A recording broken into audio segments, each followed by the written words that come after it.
Olá! Nós vamos fazer agora mais uma aula de estequiometria, falando um pouquinho de pureza de reagentes. Aqui quem fala é a Fuinho e nós vamos trabalhar um pouquinho mais desses conceitos de cálculos dentro da química. Vamos lá? Então, o que a gente entende como pureza de reagentes? Isso é muito simples, muito simples.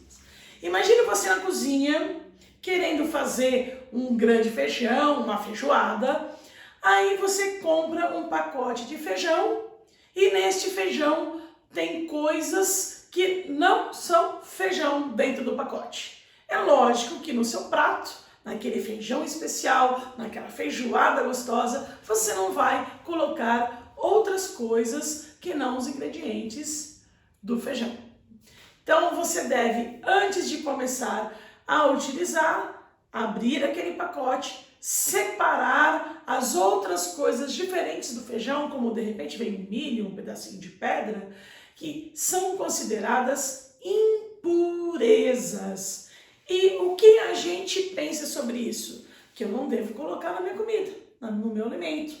Então, do mesmo modo, dentro das reações químicas, os reagentes, as substâncias, podem vir puros ou impuros. Então, se eu tenho um material no meu laboratório, vou fazer uma reação química e eu percebo que o meu reagente está impuro, quer dizer que dentro dele tem outras partículas que não são dele, são outras coisas, são chamadas de impurezas. Então, toda vez que eu tenho um reagente que ele não está totalmente puro, então eu chamo de amostra. Eu tenho uma parte pura e uma parte impura. As impurezas eu não devo utilizá-las. Então, tem uma frase bem no meio aqui da minha lousa, em vermelho, para você guardar. É a coisa mais importante. Só reage a parte pura. Impureza não reage. Então, o que eu vou fazer num exercício quando ele traz um reagente que não está totalmente puro? A única coisa que eu vou fazer é isso aqui, ó. Determinar a parte pura para daí começar a fazer os meus cálculos estequiométricos. Então, não tem muito segredo. Você imagine, tem um material, uma amostra, um pacotinho de feijão.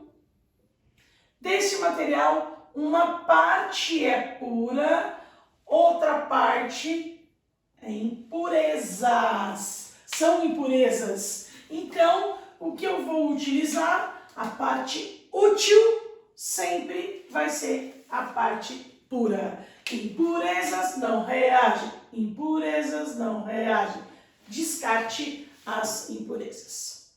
Vamos ver como é que fica? Olha aqui o meu exemplo. Imagine que eu tenho um processo assim, bastante simples.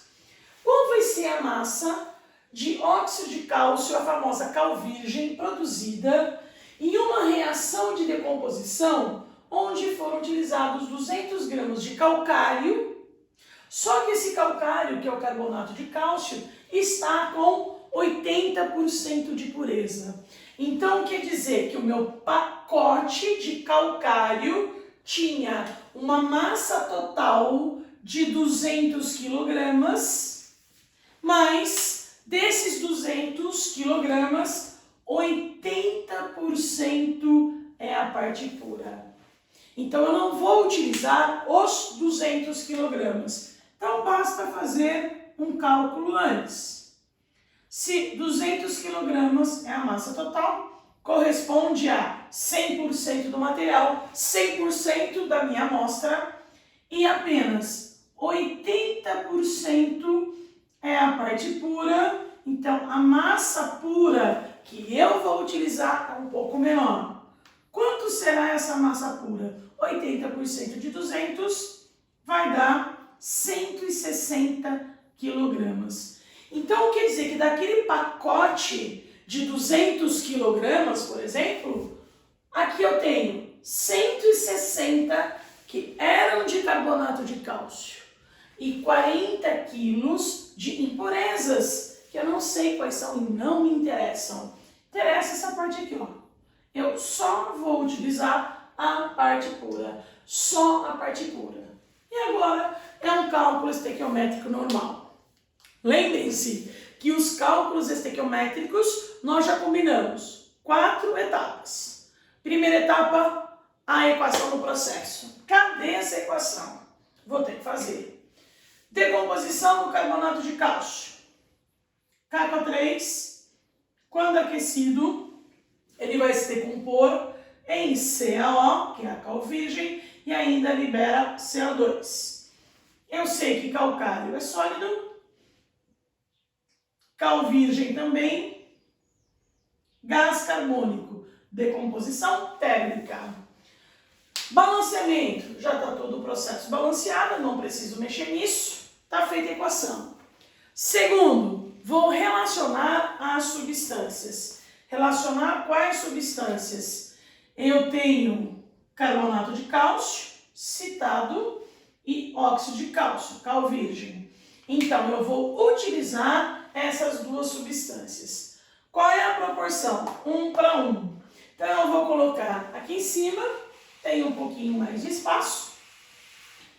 E, a partir daí, eu efetuo os meus cálculos. 1 mol de carbonato de cálcio produz 1 mol de óxido de cálcio. Proporção 1 para 1. Segundo passo foi feito, que é a relação das duas substâncias usando os coeficientes em mol. Terceiro passo, vou transformar este mol. Eu tenho massa de carbonato e eu quero a massa da cal virgem. Então a transformação é para as massas das substâncias. É um exercício de massa com massa. Como que a gente transforma isso mesmo? Massas molares, tabela periódica. O carbonato de cálcio tem massa molar igual a 100 gramas. O óxido de cálcio, cálcio é 40, oxigênio é 16, são 56 gramas. Esta é a proporção agora em mol. Se eu usar 100 gramas de carbonato de cálcio, eu consigo produzir 56 gramas de óxido de cálcio. Por último, pego a quantidade dada, e a quantidade dada agora é a massa pura, corresponde a 160 quilogramas e calculo a massa produzida. Enfim, depois que a gente determinou qual é a parte pura, o restante a gente faz normalmente. Enfim, 160 quilogramas vezes 56 dividido por 100. Dividam-se em contas, posso aqui cortar um zerinho de cada lado, 16 vezes 56, faça suas continhas, vai dar quanto? 56 vezes 16, 33 aqui, mais 56, 896, dividido por 10, portanto, isso vai dar 89,6 gramas com gramas, quilogramas com quilogramas.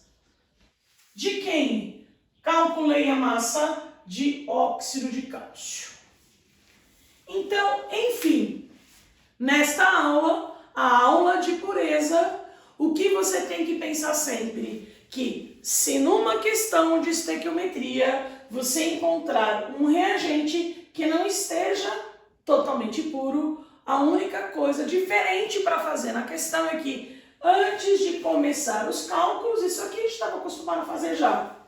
A única novidade é essa aqui de baixo. Primeiro, eu determino a massa pura, a quantidade pura. Feita a parte pura, aí você vai se deliciar com as contas, com os cálculos estequiométricos. Então, ficamos com mais uma aulinha de estequiometria. Bons trabalhos, até a próxima!